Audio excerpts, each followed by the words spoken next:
What's up? Welcome to another episode of the Coach Cody podcast. It has been a week, a month, a year. I've got a lot to actually talk about, but I cannot talk about it yet. And basically, I'll give you some vague updates. Headed towards the start to an end of something that basically turned my world upside down this year. Again, I'm sorry I can't give you complete details quite yet, but they are coming. And it just all ties into basically what came down to like a $24,000 OCD diagnosis on accident. But anyways, I just had like a particularly rough ERP session, and I just want to let you know, I'm very outspoken about, getting out of your comfort zone, because that's the only way you can grow. And this whole year, I feel like I have been very uncomfortable just on a daily.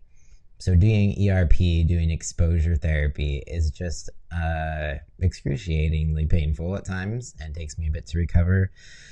But again, like I always say, growth happens outside your comfort zone. So if you're feeling uncomfortable, chances are it's probably a good thing. You're growing as a human, or possibly just losing a shit ton of money that you didn't want to lose. More on that later, like I mentioned. But today, I actually want to talk about nutrition and, why people tend to struggle the most with nutrition goals, or why people tend to fail the most at nutrition goals. Fitness and getting to the gym tends to be not easy, but one of the easier parts of the journey. It's the nutrition that really tends to be where people get hung up on. And there's numerous reasons. One of the biggest reasons, I think, is because there's a lot of cultural, emotional attachment to it. And it can be hard to find different ways to cope. And, our taste buds at the same time, we've kind of, tuned them in a certain way to prefer certain foods. If you grew up eating more processed food or eating more fast food, that sort of thing, obviously it's going to be what we tend to prefer. So changing that can be very hard, especially if you've been doing it for years. But I want to offer you some tips on that, on what you might be able to do, kind of reset your palate, and get your healthy food tasting good so it becomes your new comfort food. But so biggest reason, number one reason why nutrition goals tend to fail is because we look at it as we go and turn to quick fixes, diets like the keto diet or carnivore diet or the grapefruit diet, all the diets that we've experienced over the past few decades, where it's like lose 30 pounds in 30 days, six-pack abs in a week or whatever. The thing is that those quick fixes don't work. Maybe you'll lose a few pounds to start. Maybe you'll feel good in the beginning because there is also a placebo effect. Or maybe, you feel good after starting the carnivore diet because you pulled all the ultra-processed shit out of your diet and you're just eating meat. So there is an initial point where you probably feel a little better, but it is short-lived, unfortunately, because one, it is not sustainable, and two, you need fiber, you need carbs, and you can only live on meat alone for so long until you start feeling those unfortunate health effects. So be careful about any diet that, I guess you could say be careful of any diet that really has like an end date, or a diet that removes complete food groups out of your diet completely. So whether that's, carnivore, you're not eating any carbs, keto is can be lower carb. I think some people are like paleo, where you remove like beans and grains and all that stuff. And I feel like paleo has really fallen off the charts. Like no one talks about paleo anymore. It used to be huge, and I won't say it was like the worst diet. I definitely did paleo for quite some time. I didn't feel like deprived or anything like that. But some of it just doesn't really make sense. And I think that's why no one really talks about it anymore. And I do love me some rice. So that was probably the biggest downer of paleo, but it used to be kind of like the thing that was promoted in CrossFit, which is why I did do it when I was part of the CrossFit cult. You also become part of some sort of diet cult. Sometimes, diets can be a little bit of a touchy subject. It's almost like it becomes a religion at some point. So you got to be careful. I feel like any diet that entertains the idea of having like moral superiority is also a red flag. So just be careful of those types of things. You got to do what's best for you, what's going to make you feel the best, what works best with your digestion, what gives you more energy and is more sustainable in the long run. And usually that comes down to everything in moderation, but sometimes not even that works for everybody. I'll go into that in more detail in a bit. So basically, when you are addressing your nutrition goals, you have to be realistic about it. What is something that you can realistically do? Like I said, carnivore is not the most realistic, especially if you're someone who's busy on the go, and you're not going to just be one to like chomp on a meat stick. How awful and boring is that?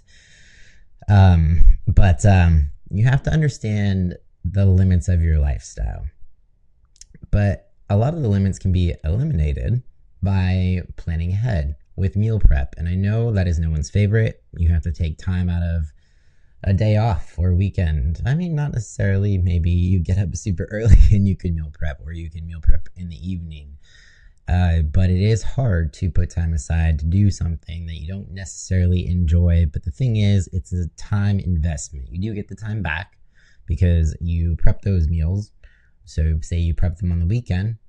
During the week, you don't have to worry about cooking. So you get a little bit more downtime during the week to rest and recover after work and not spend that time cooking or going through a drive-through or door dashing food because you were not prepared. So you can also save money. So it's an investment to meal prep. You'll get the money back. You'll get the time back. The thing is just getting yourself to do the damn thing. And that tends to be the hardest part. And it's kind of like working out, where you don't want to wait for the motivation to meal prep. If you're waiting for motivation, you might never get started because action comes before motivation. So you have to take action first.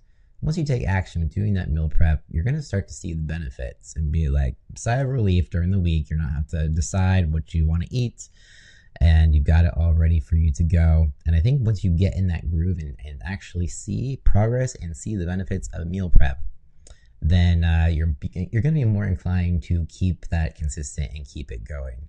Try not to skip weeks, especially in the beginning. It is really easy to fall back into old habits once you stop. You might have noticed that even with going to the gym.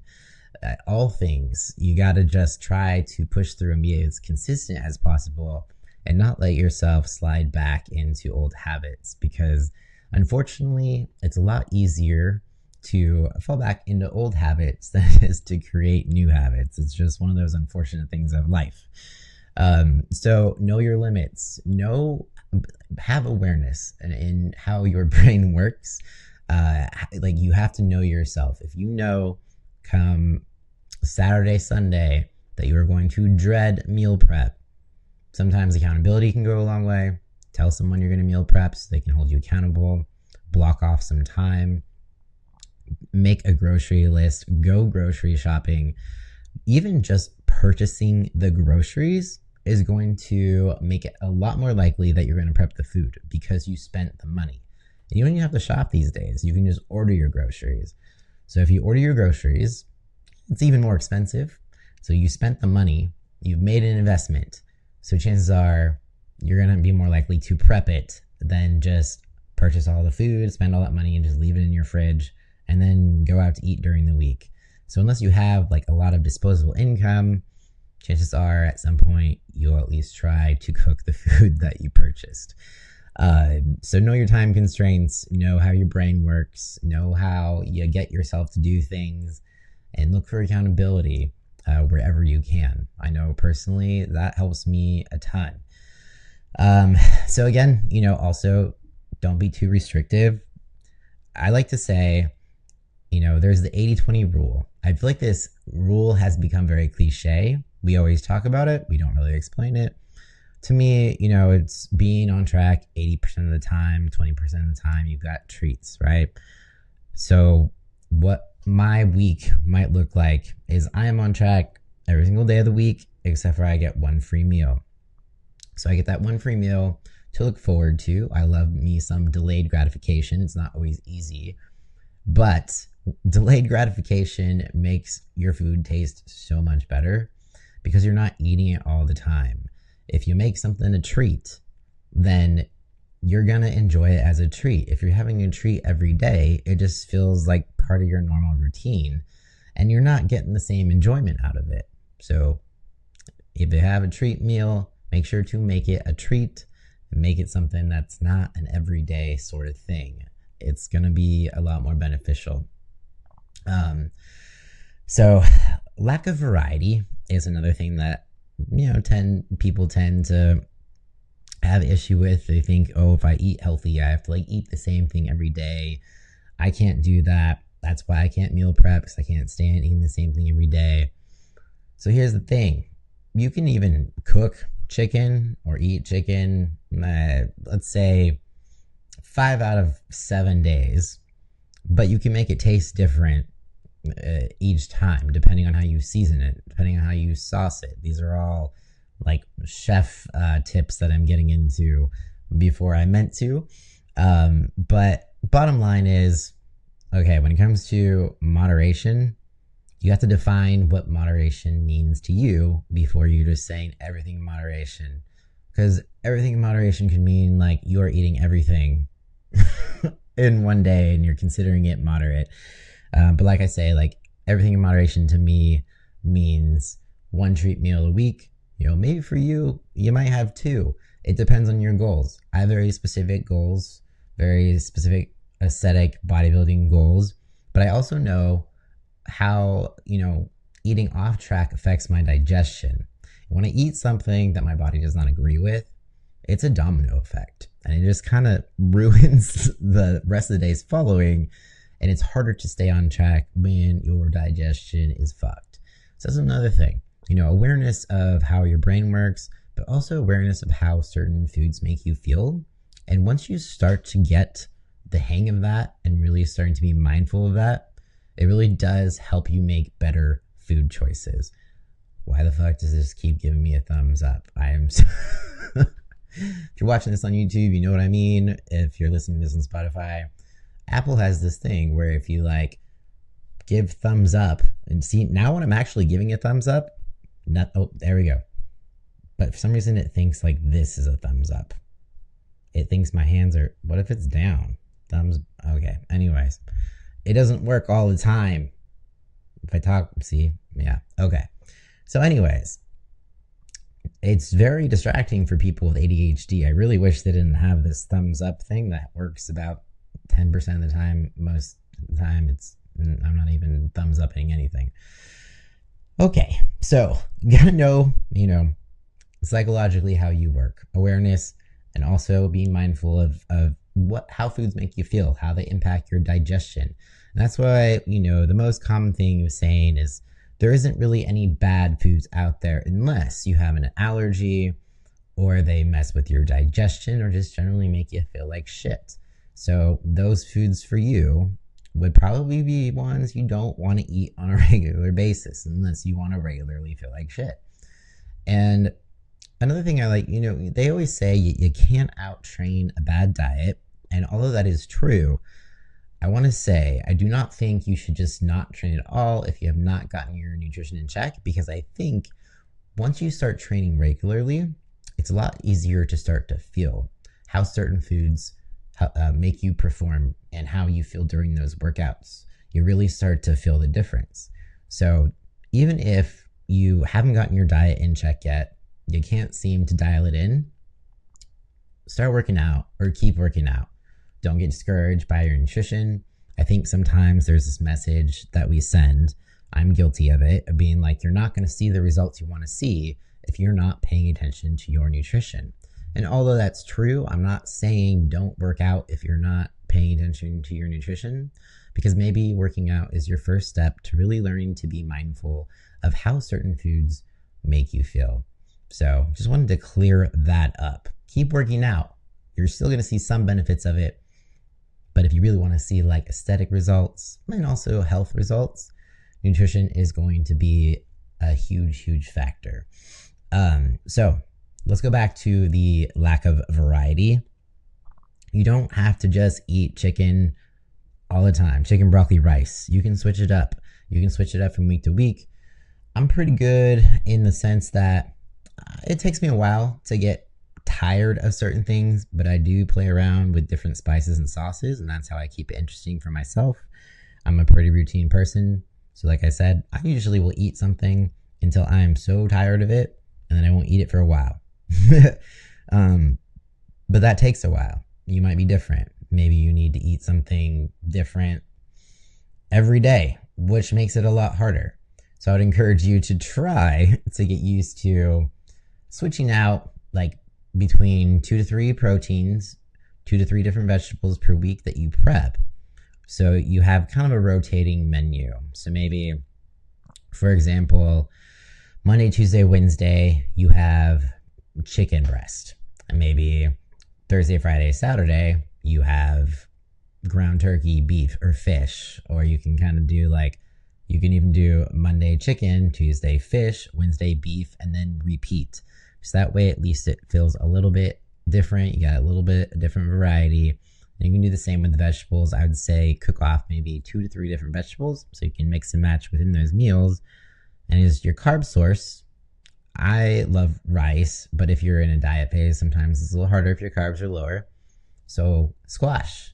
I love roasting off in batches. Kabocha squash is my jam. If you follow me on Instagram or watched my prep videos from last year, you might notice that I ate a lot of squash because it's low carb, high fiber, helps you poop, especially in prep when it's a little bit more difficult. And it keeps you full, and it's a lot of volume for the like low amount of carbs that it actually has in it. And it kind of tastes like mashed potatoes. The texture of kabocha squash is different than most squashes. It does have more of like a texture. It's texturally similar to a potato if it's mashed. You might think that I'm crazy, but if you've ever been in a diet phase, and especially prep, kabocha squash will taste amazing to you. It tastes good in general, even if you're not in prep though. So try it out. Maybe I'll throw out some recipes out there. I have made some videos. I just put it in the oven, or I cut them in half, take out the seeds, roast them in the oven at 400 for about an hour. Bam, done. Mash it up with a little bit of coconut oil and some salt, and you're good to go. It's just like figuring out little things, little hacks that work, ways to get in more volume with your food to keep you full longer. That is another reason why a lot of us tend to struggle with nutrition, especially in diet phases, because of hunger. So you got to keep yourself full, and that's why making sure to eat enough vegetables comes in handy, because you get a lot more bang for your buck. You get a lot more volume for less calories. And if you're not a vegetable person, it can be difficult to want to fill your plate with vegetables.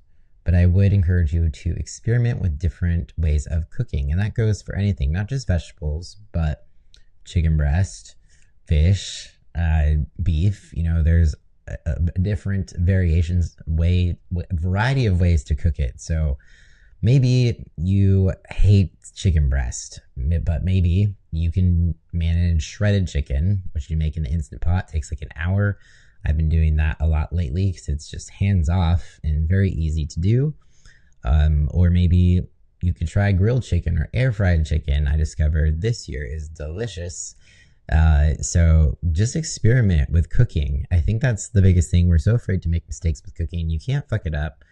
I mean, you can, but who's going to know if you're just cooking for yourself? But the thing is, once you make a mistake with cooking, generally you learn from it and you know not to make it the next time. Or yeah, and there's so many videos out there now with YouTube videos, TikTok, Instagram of tutorials on how to cook. Even on my YouTube, I've done some cooking videos. So I highly encourage you, if you're afraid of messing things up when it comes to cooking, there is so many resources these days to learn how to cook. And I feel like that's one of the main reasons I went to culinary school. I'm sorry, I'm getting a little rambly here, but so many of us, like, it's a different time. I remember in school, they used to have home economics, but by the time I got to high school, they'd already gotten rid of it. And they've gotten rid of that in most high schools, I feel like, these days. So not only, do we not have a whole lot of time in our lives, but we didn't really learn how to cook for ourselves. And I know when I went to culinary school, one of my main goals was I wanted to get people cooking more. I wanted to teach people how to cook healthy food because we just kind of lacked the skills. We didn't learn growing up. We didn't have, home economics in high school where we had classes on cooking, at least not everybody. And I think that's still one of my missions. So maybe I need to do a little bit more content with cooking. But, again, with me, I tend to stick to some of the same foods to keep it simple. But simple is also a key. You don't have to be cooking for 5. You don't have a Michelin star. You're not a Michelin star chef. It doesn't have to be fancy. And that's the main thing that I always want to hammer home. Like, keep it simple just for the sake of your sanity, and change up your sauces and spices. That is the main way that you're going to be able to keep things interesting versus changing up the proteins and vegetables all the time. There's really only so many things you can eat. And variety is a bit of, I feel like, a facade. Because if you're one of those persons who's like, I can't eat the same thing every day.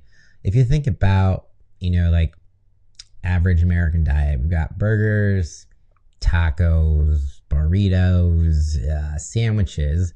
Essentially, it's just meat between a carb source. It's all kind of the same in different forms. Like, a taco is like a Mexican sandwich. A burger is just a sandwich with a grilled beef patty. It's all just, hot dogs. Again, we're just sandwiching meat between bread. So it's not a whole lot of variety. You might think you're getting more variety if you're eating between Taco Bell, McDonald's, In-N-Out. Maybe you throw pizza in there. And then for some reason, there's people who think they need a lot of variety, but could also eat pizza every single day. So is it that you need more variety, or is it just that you're not enjoying the food that you're eating? So that's what I really want to hammer home is, yeah, you should be able to enjoy the food you're eating, because you're not going to stick to it if you don't. You just won't. And of course, there is going to be some acquired taste. If you're not used to eating vegetables, it's going to take a little bit to get used to eating them. As an adult, I didn't used to like to eat vegetables as a kid. I didn't grow up eating a shit ton of vegetables, some broccoli covered in cheese, or, the frozen vegetable mixes, maybe asparagus along those lines. I didn't like them. It was, something that I did acquire later on as I learned to experiment with cooking. Of course, culinary school helped a shit ton. And so once you learn how to cook things in a way that you like, it's a game changer. So that's why I always say experiment with different cooking modalities, with different sauces, spices, and for fuck's sake, please season your food. I think that's the biggest thing is we think that the seasoning or using salt is unhealthy, yet we have no problem if we go to a restaurant and it's seasoned well, and we don't think that it's unhealthy. It's just oh, this tastes so good. It's yeah, because they use salt, well, and butter and everything else. But if you season your food well at home, it's going to taste exponentially better, and you're not going to be craving as much to go out to a restaurant. I swear, most of culinary school was just learning how to properly season food so that it tasted good. You can make almost anything taste good if it is seasoned well, even if it's overcooked. Like you can get it down if it's seasoned well and overcooked, but definitely cannot enjoy food that is both overcooked and under seasoned. So at least take care of one of those that is completely in your control. And learning how to not overcook things like chicken breast is also going to be important. No one wants to eat sawdust. So learning the correct temperatures to cook your meats to is going to be a plus. I feel like I could go off on a whole cooking tutorial, but this is a podcast, so that's a little harder. So maybe I should make like an actual YouTube video with a little bit more cooking instructions to, try to get people cooking more. So, like I said, experiment with different ways to cook your foods in ways that you enjoy. Don't be afraid to make mistakes. It's going to happen, but you won't make it again, or at least you'll be less likely to make it again, because these things, it has to be sustainable, has to be something you like. And even if you don't like it at first, I do encourage you to at least give it a try. Give yourself some time to acquire the taste. I'm sure most of us did not grow up enjoying things like coffee. Or if you don't like coffee, you probably maybe you drink energy drinks. I don't know if you've ever had your first Red Bull, but that shit tastes like shit. But we were like, I don't know why, but it makes me feel good. So eventually I'm going to learn to like this. So the same thing goes with like food sometimes.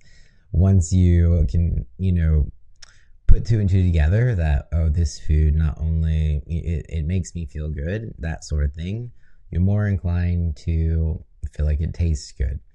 I'm not saying you're tricking yourself, but it actually does taste good. And that's another thing that I wanted to address is the taste bud thing. We've gotten so used to ultra processed, highly palatable foods. It's basically like crack, right? It sets off our dopamine. We're getting those dopamine hits with, the junk food we have available at our fingertips at low cost. And it's hitting that reward center in our brain. And that's why we crave it. But unfortunately, it's almost like it numbs our taste buds to actual real food.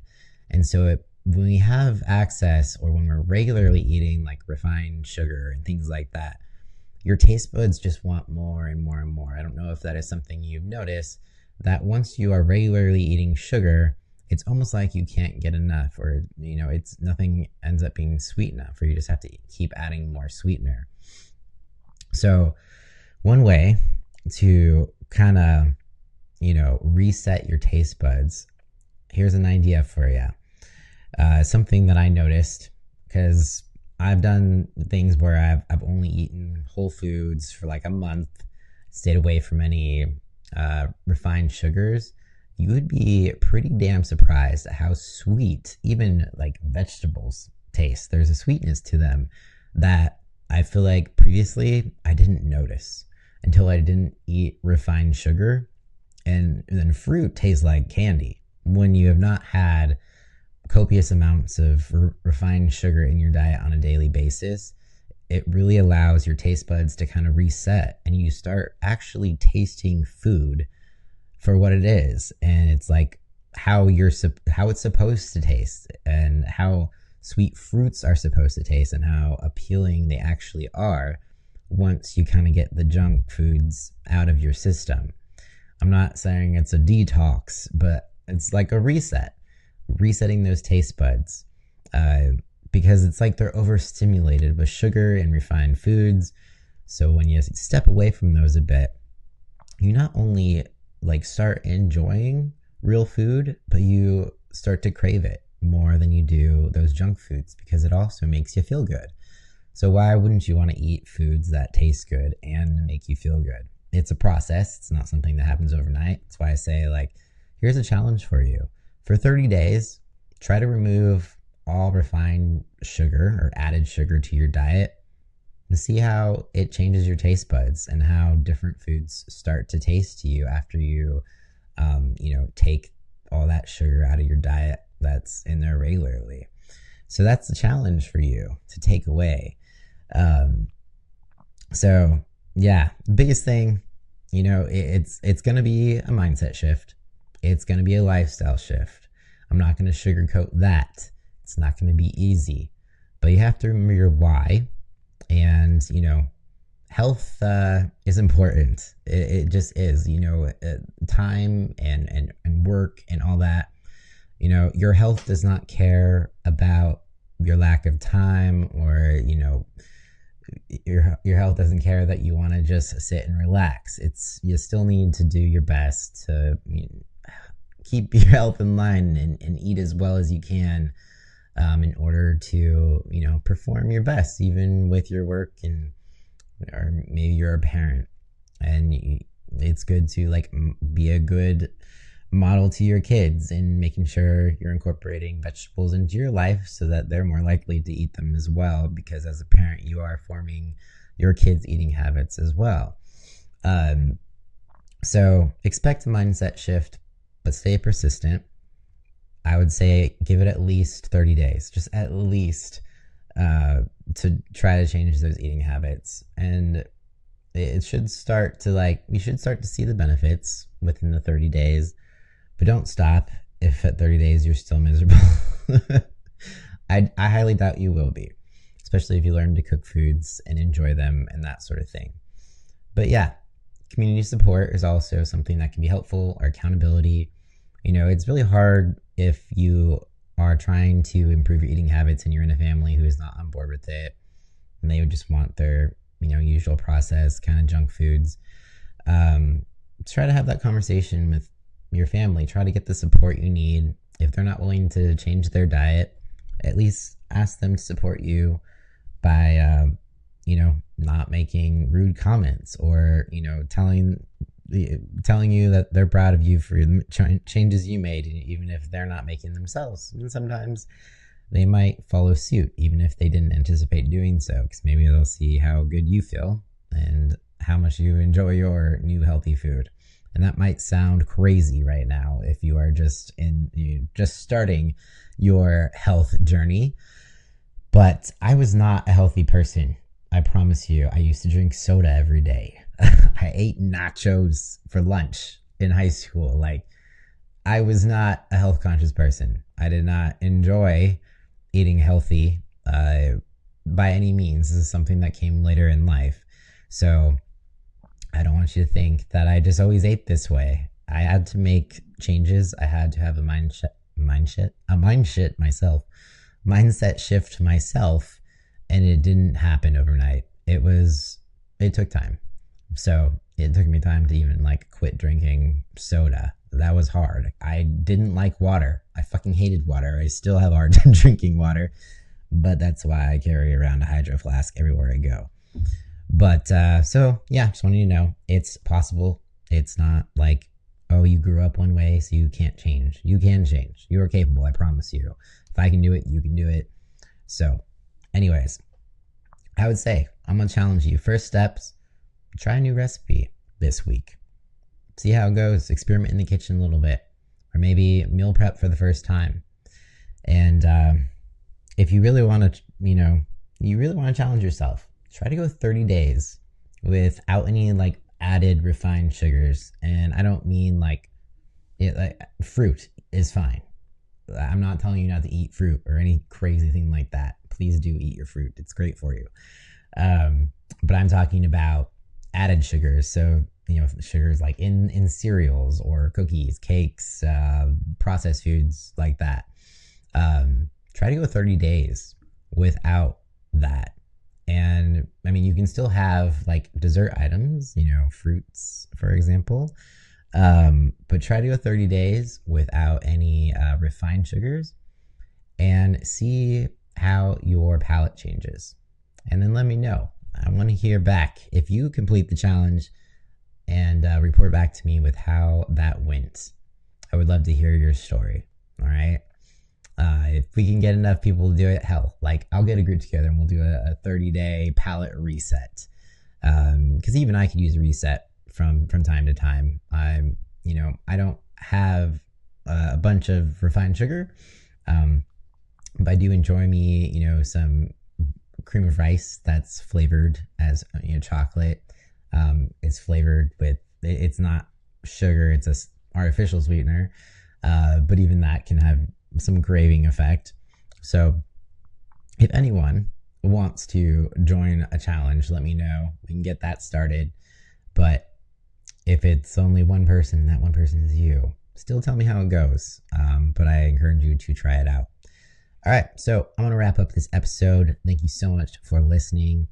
If you found it helpful, give it a rating on Spotify, leave a comment on YouTube or Spotify, give it a thumbs up or share with a friend. But yep, that is it for today, folks. Peace out.